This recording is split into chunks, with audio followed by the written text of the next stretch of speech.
از همه بروقت بادام گل میکند، لیکن این درخت نازک به سرما آنقدر تو باور نیست.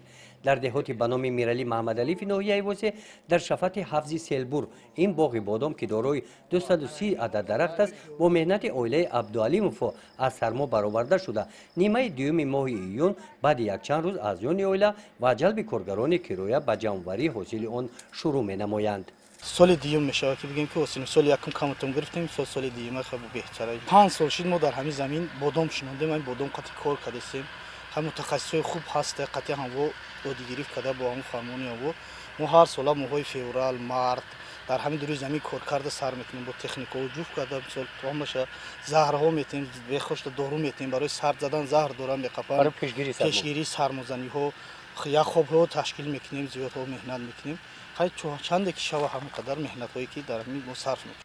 باغ بادام 70 سوتیق است. آن را خواجگی دهقانی به نام عین‌الدین استفاده میبرد. در پهلوی آن انور عبدالعلیموف همراه اهل عائله امسال 85 درخت چهارمغز شینانیدند. در مجموع خواجگی دهقانی به نام عین‌الدین مساحت 12.5 هکتار زمین‌های غیر کورم را به زمین‌های کشت تبدیل داده است. طبق اطلاع رهبری خواجگی از مسافه 1800 متر تا اینجا خط آبی پلیزی کشیده است. امسال سبزوات و پلیزی های به حاصل آمده نتیجه مهنت اعضایان عائله می باشند.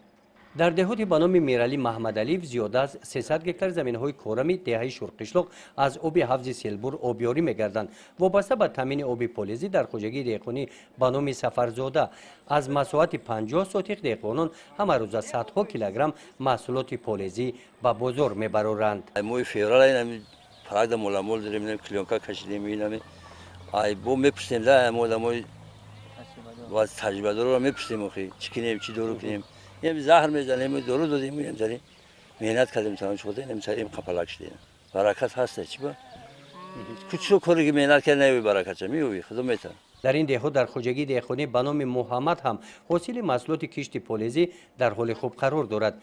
با مصلحت جماعت دهات دهقانان استفاده آب پلیزی را اینجا صرفه‌کارانه برآ ماندند. قریب که همه روزه با دهقانان با خواجگیداران جماعت دهات و صحبت و خوری ها گذرانده با آنها همه وقت تاکید می نماییم که طبق دستور و هدایت های پرزیدنت جمهوری تاجیکستان هر یک پارچه زمین را ثمرناک استفاده برند.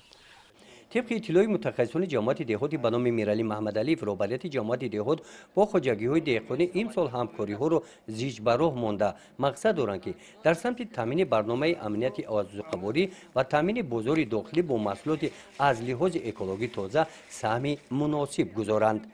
گزارش خواجه نظریف خدای نظر ظهوروف از ناحیه ایوسه برای برنامه اطلاعاتی نوید.